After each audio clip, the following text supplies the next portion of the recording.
Hello friends, hi, this is Apurva and I welcome you to my YouTube channel Civils Tube. I hope you all are good. तो आज का जो हमारा lecture है इसमें हम हमारी जो MPG की सीरीज़ चल रही है उसी को आगे कंटिन्यू करेंगे। लास्ट लेक्चर में हमने बघेलखंड स्टेट के बारे में देखा था, उसके बारे में 1947 तक की जो उसकी हिस्ट्री थी वो डिस्कस कर ली थी। अब जो हमारा आज का लेक्चर है इसमें हम महाकौशल जो रीजन था उसको डिस्कस करेंगे।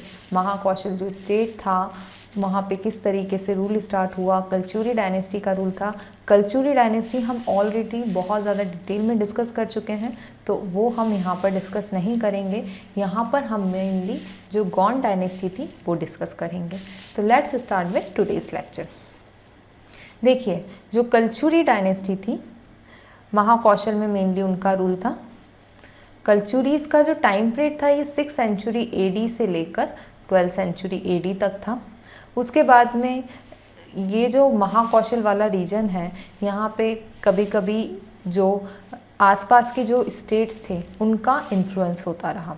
बट हम देखते हैं कि 14th 15th सेंचुरी AD आते आते गौंड डायनेस्टी इस एरिया में इमर्ज होकर आई। ठीक है, मेनली जो हमको इनका हिस्टोरिकल रिकॉर्ड मिलता है वो 14th सेंचुरी AD के आसपास से मिलता है। ठीक है, जो फर्स्ट गौंड किंग थे वो बेसिकली ग्रह मंडला वाला जो पार्ट था, सॉरी ये मंडल नहीं है मंडला है, ग्रह मंडला। ठीक है, मंडला डिस्ट्रिक्ट और जबलपुर इसके बीच का जो रीजन है मेनली वहाँ पे इनका रूल था। फर्स्ट गौंड किंग जो थे वो ग्रह मंडल वाले रीजन में रूल कर रहे थे और उनका नाम था जादुराई। अब ये कैसे किंग बने, तो ये जो कलचुरी राजपूत थे, जब कलचुरी डायनेस्टी धीरे धीरे डिक्लाइन होने लगी तो एक छोटे से एरिया में इनका रूल था और इन्हें कलचुरी डायनेस्टी के जो रूलर थे उनको डिस्पोज कर दिया था ग्रह मंडल वाले रीजन से और अपना रूल स्टार्ट कर दिया था। और ये जदुराई जो थे वो बेसिकली जो कलचुरी डायनेस्टी थी उसके जो राजा थे उनके कोर्ट में काम करते थे।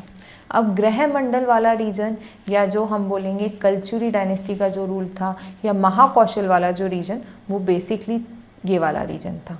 जबलपुर, कटनी, नरसिंहपुर, छिंदवाड़ा, सिवनी, मंडला, बालाघाट, डिंडोरी। जब हम मध्य प्रदेश का मैप देखते हैं तो ये बेसिकली साउथ ईस्टर्न पार्ट हो जाता है मध्य प्रदेश का। ठीक है, अभी जो ग्रह मंडला जो किंगडम था ये बहुत स्मॉल टेरिटरी था, कोई बहुत बड़ा स्टेट नहीं था इनिशियल स्टेट में, बट धीरे धीरे इस टेरिटरी का एक्सपेंशन करना स्टार्ट किया जो लेटर किंग थे इस डायनेस्टी के उन लोगों ने। ठीक है, गौंड डायनेस्टी के किंग थे संग्राम शाह। ठीक है, ये 48th किंग थे गौंड डायनेस्टी के और इनने एक्सपेंशनरी पॉलिसी पे बहुत ज़्यादा ध्यान दिया। इनकी मेन पॉलिसी थी और अपनी टेरिटरी का बहुत ज़्यादा एक्सपेंशन करा। संग्राम सिंह के बाद में दलपत शाह, इनके बेटे का रूल स्टार्ट हुआ और दलपत शाह ने काफ़ी पीसफुली इस रीजन पे रूल करा। ठीक है, अब हम देखते हैं रानी दुर्गावती के बारे में। रानी दुर्गावती बहुत इम्पॉर्टेंट टॉपिक है। इनका टाइम पीरियड था 1548 से लेकर 64 तक। क्योंकि एग्ज़ाम में मध्य प्रदेश का वेटेज बहुत ज़्यादा बढ़ चुका है MPPSC के एग्ज़ाम में, MPSI के एग्ज़ाम में, तो इससे रिलेटेड क्वेश्चन बनने के चांसेस बहुत ज़्यादा बढ़ जाते हैं। ये one of the most important queen है मध्य प्रदेश की, तो इनसे रिलेटेड सारे फैक्ट्स आपको याद होना चाहिए, छोटे बड़े जो भी हैं, क्योंकि मेंस में 3 मार्कर 5 मार्कर 6 मार्कर में इनसे रिलेटेड क्वेश्चन बन सकता है लिखने के लिए और MCQ भी आराम से बन सकता है प्रीलिम्स में। ठीक है, तो हम देखते हैं कि इनका जो रूलिंग रीजन था वो मेनली गोंडवाना लैंड था। ठीक है, इनका टाइम पीरियड था 1548 से लेकर 1564 तक, जिससे हमको समझ में आता है कि ये कंटेम्प्ररी थी अकबर की। ठीक है, और इधर बाज बहादुर की। हमने जब मालवा वाला रीजन पढ़ा था तो हमने बाज बहादुर के बारे में डिस्कस किया था।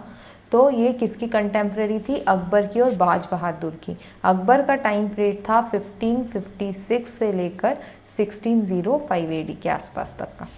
ठीक है, ये बेसिकली एक चंदेल किंग जो कि कीरत राय जिनका नाम था उनकी फैमिली से बिलोंग करती थी। ठीक है, चंदेल किंग्स का रूल कहाँ था, चंदेल डायनेस्टी कहाँ पे थी, बुंदेलखंड वाले रीजन में थी। तो आप ये कह सकते हैं कि ये बुंदेलखंड की प्रिंसेस थी और इनकी शादी कहाँ हुई थी? महाकौशल वाले रीजन में हुई थी। किससे शादी हुई थी? संग्राम शाह के बाद में जो दलपत शाह थे उनके बेटे, उनसे शादी हुई थी रानी दुर्गावती की। ठीक है, दलपत शाह की बहुत जल्दी डेथ हो गई थी, 1550 में इनकी डेथ हो गई थी। और जो इनके बेटे थे दलपत शाह के, वीर नारायण, वो बहुत ज़्यादा छोटे थे, इसलिए उनके बिहाफ पे उनकी मदर जो कि रानी दुर्गावती थी, उन्होंने इस रीजन पे रूल करना स्टार्ट करा। ठीक है, जब इनका रूल स्टार्ट हुआ उसी समय मालवा रीजन में बाज बहादुर का रूल था। और जो ये रूलर ऑफ मालवा थे बाज बहादुर, ये ग्रह मंडला वाला जो रीजन था उसको कैप्चर करना चाहते थे और इसलिए बाज बहादुर ने महाकौशल पे कई बार अटैक करा। बट रानी दुर्गावती काफ़ी ज़्यादा ब्रेव और काफ़ी ज़्यादा स्मार्ट वुमन थी और उन्होंने बहुत ईजिली बार बार बाज बहादुर को डिफीट किया।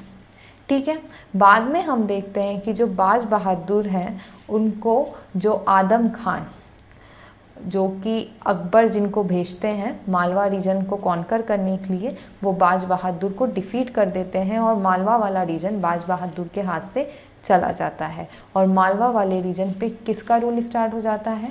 मुग़ल एम्पायर का रूल स्टार्ट हो जाता है। क्योंकि ये जो नरसिंहपुर, जबलपुर, ये वाला जो रीजन है, यहीं से अभी आप आगे वाला पार्ट देखेंगे तो ये मालवा रीजन था। ठीक है, तो ये बॉर्डर्स दोनों की काफ़ी क्लोज थी, इसलिए अब यहाँ पे मुगल्स का रूल था। तो मुगल्स ने ये जो महाकौशल वाला रीजन था उसको कैप्चर करने के लिए यहाँ पे अटैक करना स्टार्ट कर दिया। ठीक है, अकबर ने काफ़ी कोशिश करी ग्रह मंडला वाले रीजन को कैप्चर करने के लिए, रानी के प्रोविंस को कैप्चर करने के लिए। बट इनिशियली जो रानी दुर्गावती थी उन्होंने मुगल्स की जो आर्मी थी उसको कई बार डिफीट किया। ठीक है, पहली बार जब इन लोगों ने अटैम्प्ट किया, असफ खान इनके गवर्निंग लीडर थे, उस समय रानी दुर्गावती ने इनको डिफीट कर दिया। रानी दुर्गावती को पता था अकबर के बारे में, उनके एक्सपेंशनरी पॉलिसी के बारे में, और उसी को देखते हुए इन्होंने अपने जो एक मिनिस्टर थे उनको अकबर से नेगोशिएशन के लिए भेजा, जिनका नाम था अदर सिमा कायस्थ। ठीक है, बट रानी दुर्गावती जो उनका स्टेट था उसको छोड़ने के लिए तैयार नहीं थी और अकबर जो महाकौशल वाला रीजन है उसको अपनी टेरिटरी का पार्ट बनाना चाहते थे, उसे अपना एक सबऑर्डिनेट स्टेट बनाना चाहते थे। और इसलिए अकबर ने वापस महाकौशल वाले रीजन पे अटैक करवाया और ये बैटल थी बैटल ऑफ नराई। ठीक है, नराई बेसिकली जो नर्मदा जी है उनके आसपास के रीजन को कहा जाता है।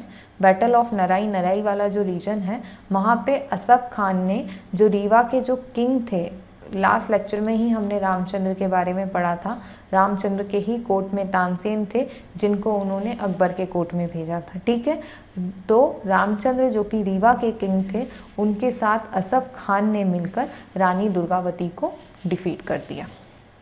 और 24 जून 1564 जो क्वीन थी वो उनकी डेथ हो गई लड़ते लड़ते। किससे फाइट चल रही थी उनकी? असफ खान से। ये कौन थे? सिपाही ऑफ अकबर थे। जो रानी दुर्गावती है वो अपनी ब्रेवरी और करेज के लिए जानी जाती है। रानी की डेथ के बाद में असफ खान ने जो इनके बेटे थे वीर नारायण, उनको भी बंदी बना लिया और बाद में उनको मार दिया, किल्ड हिम। और इसके अलावा जो दलपत शाह थे, दलपत शाह के ब्रदर थे चंद्र शाह, उनको महाकौशल वाले रीजन का किंग बना दिया। ठीक है, तो ये थी मुगल्स की स्टोरी। इसके बाद में ये वाला जो रीजन था मुगल्स के डिक्लाइन के बाद में मराठास की टेरिटरी बन गया। ठीक है, मराठास का इस एरिया में रूल स्टार्ट हो गया। थर्ड एंग्लो मराठा वॉर जो कि 1818 में हुई थी। थर्ड एंग्लो मराठा वॉर के बाद में जो महाकौशल वाला रीजन था वो ब्रिटिश प्रोविंस बन गया। आपको ये थोड़ा याद होना चाहिए कि कौन सा रीजन कब ब्रिटिश प्रोविंस बना। बुंदेलखंड, बघेलखंड, उसके बाद में ये महाकौशल वाला भी। महाकौशल वाला जो रीजन था ये British province third Anglo Maratha war के बाद में बना 1818 में। ओके, बघेलखंड वाला जो रीजन था वो 1802 के बाद में ही ब्रिटिश प्रोविंस बन गया था। अब हम देखते हैं कि जो ये मेनली जो ब्रिटिश प्रोविंस के अंदर जो टेरिटरी आती थी वो सौगर एंड नेरबुडा टेरिटरी कहलाती थी। नेरबुडा का मतलब होता है राइट और लेफ्ट बैंक ऑफ नर्मदा वाला पार्ट, ठीक है। और सागौर वाला मतलब सागर और दमोह वाला जो रीजन है वो। अब ये क्या बन गया, ब्रिटिश प्रोविंस का पार्ट बन गया, ठीक है। फिर हम देखते हैं कि 1853 आते जो ब्रिटिशर्स थे उन्होंने स्टेट ऑफ नागपुर को भी कॉन्कर कर लिया, जिसके अंदर जो साउथ ईस्टर्न एमपी वाला रीजन था, ईस्टर्न महाराष्ट्र था और छत्तीसगढ़ वाला जो रीजन था जो भी गौंड डायनेस्टी के अंडर आता था वो भी इंक्लूड हो गया। और ये सारी जो टेरिटरी थी ये सेंट्रल प्रोविंस का पार्ट बन गई, ठीक है। तो सेंट्रल प्रोविंस के अंदर आ गया महाकौशल वाला रीजन। महाकौशल के अलावा सेंट्रल प्रोविंस में क्या क्या आता था, साउथ ईस्टर्न मध्य प्रदेश आता था, उसके अलावा जो ईस्टर्न महाराष्ट्र वाला रीजन है वो आता था जिसे हम विदर्भ भी बोलते हैं, उसके अलावा छत्तीसगढ़ वाला रीजन, ये सारा जो एरिया था वो सेंट्रल प्रोविंस में आता था, ठीक है। और उसके बाद में हम देखते हैं कि जो सेंट्रल प्रोविंस वाला एरिया था ये मेनली 2 लिंग्विस्टिक रीजन्स को कवर करता था, महाकौशल वाला और विदर्भ वाला। Got it. बाद में 1956 में तब मध्य प्रदेश एक नया स्टेट बना, मध्य प्रदेश स्टेट फॉर्म हुआ, तो ये जो महाकौशल था इसे मध्य प्रदेश का पार्ट बना दिया गया और ये जो विदर्भ रीजन था ये बेसिकली महाराष्ट्र का पार्ट बन गया, ठीक है। तो यही थी बेसिकली महाकौशल की हिस्ट्री। इससे रिलेटेड इतना ही हमारी एग्जाम पॉइंट ऑफ व्यू से इम्पॉर्टेंट है, बहुत ज़्यादा डिटेल नहीं है इस पर्टिकुलर टॉपिक से रिलेटेड हमारे लिए इम्पॉर्टेंट। मेनली इसमें जो रानी दुर्गावती है उनसे रिलेटेड हिस्ट्री हमारे लिए बहुत इम्पॉर्टेंट है, ओके। तो आज के लिए बस इतना ही। Thank you for watching this session. यदि आपको हमारे लेक्चर्स अच्छे लग रहे हैं तो प्लीज़ लाइक करें, सब्सक्राइब करें, ज़्यादा से ज़्यादा शेयर करें ताकि मैं और ज़्यादा मोटिवेट हूँ और इस तरीके के लेक्चर्स बनाऊँ। Thank you.